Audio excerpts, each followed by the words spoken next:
आज जिस टॉपिक के बारे में बात करने वाला हूँ वो है SMA समस्या के बारे में। SMA एक प्रॉब्लम है जो बच्चों में पाई जाने वाली समस्या है, एक तरह की अनुवांशिक बीमारी है। इसके बारे में चर्चा करूंगा। ये बीमारी अमूमन बहुत कम पॉपुलेशन में पाई जाती है, 100 में से 1% बच्चों को ये बीमारी होगी SMA की। और इसका जो फुल फॉर्म है वो है स्पाइनल मस्कुलर एट्रोफी, जो जैसे कि नाम से पता चल रहा है स्पाइनल, जो स्पाइनल कॉर्ड में होने वाला एक तरह के जेनेटिक डिसऑर्डर है जो कि माता पिता से बच्चों में आता है। माता पिता की जो म्यूटेंट जीन होते हैं वो बच्चों में जाकर इस तरह की बीमारी को कॉज करते हैं, जिसको हम बोलते हैं SMA। ये बीमारी जो मेनली इफेक्ट करती है वो है नर्वस सिस्टम को। हमारे बॉडी की जो तंत्रिका तंत्र है, नर्वस सिस्टम है, उसको ये बीमारी इफेक्ट करती है। तो ये एक्चुअल में नर्वस सिस्टम की जो मोटर न्यूरॉन्स होते हैं, जो आपके स्पाइनल कॉर्ड की जो मोटर न्यूरॉन्स होते हैं, ये इनसे इफेक्ट करती है, जिसके कारण जो हमारे मस्तिष्क यानी कि हमारे दिमाग का जो इंफॉर्मेशन है हमारे मसल्स तक नहीं पहुंच पाता है। तो दोस्तों अब एक साइंटिफिक टर्म है मोटर न्यूरॉन। आप सोच रहे हो ये क्या है, तो मैं आपको एक छोटे से एग्जांपल से बताता हूँ, थोड़ा सा समझने की कोशिश करिएगा। मोटर न्यूरॉन मतलब कि जैसे कि एक स्विच है, एक इलेक्ट्रिकल बोर्ड है जहां पे आपने एक प्लग लगाया, प्लग एक बल्ब तक, प्लग से लेकर बल्ब तक आपने एक वायर कनेक्ट किया और जैसे आप प्लग लगाते हो वहां पे बल्ब जल जाता है। तो अगर मैं कहूं उस इलेक्ट्रिकल बोर्ड से लेकर उस बल्ब तक का जो तार यानी कि वायर जा रहा है उसमें किसी तरह का फॉल्ट हो जाए, वो तार खराब हो जाए, तो बिजली उस बल्ब तक नहीं पहुंच पाएगी। इस केस में क्या होगा, ये बल्ब नहीं जलेगा। आप बटन दबाते रहोगे, वहां से इंफॉर्मेशन देते रहोगे, बट वो बल्ब नहीं जलेगा। इसका मतलब है कि कहीं ना कहीं उस तार में समस्या है। बोर्ड सही है बट उस तार में समस्या है। तो वही चीज इसमें अप्लाई होती है। जो मोटर न्यूरॉन्स एक तरह के वायर है, एक तार है जो आपके मसल्स तक इंफॉर्मेशन भेजते हैं आपके ब्रेन को। मतलब कि मेरा मन है अपने हाथ को उठाने का, तो मैंने उठा दिया, मतलब मेरे दिमाग से इंफॉर्मेशन मेरे हाथ तक आई और मैंने अपने हाथ को उठा दिया।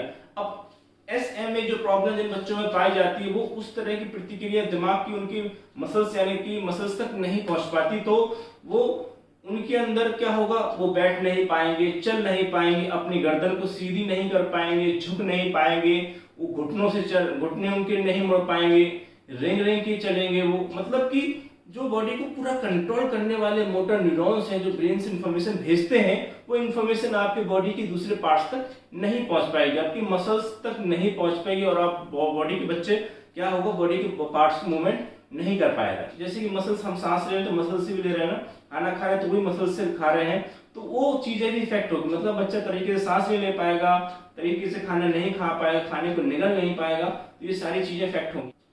तो अब मैं कहूँ SMA के प्रकार के बारे में। तो पहला जो प्रकार है दोस्तों, तो वो जन्म के तुरंत बाद कुछ हफ्ते बाद बच्चे में दिखने लगेगा। इसमें बच्चा क्या होगा, कमजोरी होगी, सर को नहीं कंट्रोल कर पाएगा, उसके खाने को निगल नहीं पाएगा।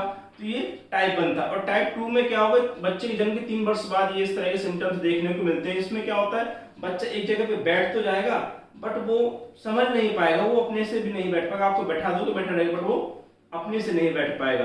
और साथ ही साथ उसको खांसी आना, हाथ पैर कांपना और घुटने ना मुड़ना, रीढ़ की हड्डी मुड़ी होना, इस तरह के सिम्टम देखने को मिलते हैं। इसके बाद जो तीसरा टाइप आता है वो 18 मंथ्स तक बच्चे के होने के बाद देखते हैं। इसमें क्या होगा, मसल्स में कमजोरी आना, हाथ पैर ना चलना और थकान हो जाना।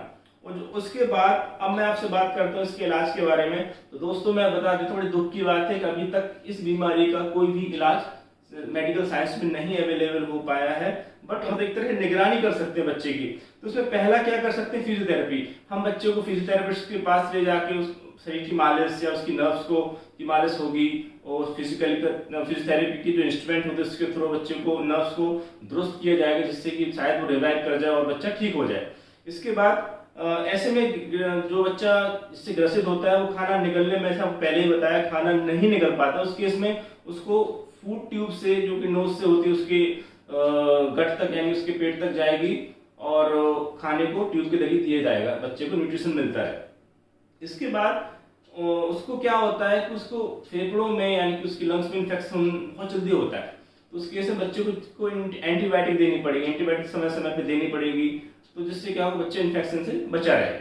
इसकी मैं बात करूं सांस लेने में समस्या, जैसे मैंने आपको बताया कि फेफड़े कमजोर हो, फेफड़े में मतलब प्रॉपर वर्क नहीं कर पाते हैं इस बीमारी के कारण, तो सांस लेने में भी उसको प्रॉब्लम हो सकती है। तो इस केस में उसको तुरंत वेंटिलेटर अवेलेबल कराना जरूरी है, उस वेंटिलेटर उसके पास होना जरूरी है, इससे कि तुरंत बच्चे को ऑक्सीजन दी जा पाए।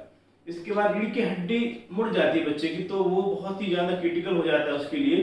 तो इस केस में क्या होता है कि ऑपरेशन के दौरान रीढ़ की हड्डी को सीधा किया जाता है, जिससे कि बच्चा सीधा चल पाए। तो ये सारी चीजें थी SMA के बारे में दोस्तों। आशा करता हूँ आपको वीडियो समझ में आई होगी। प्लीज चैनल को लाइक से सब्सक्राइब कीजिए। बहुत बहुत धन्यवाद। जय हिंद।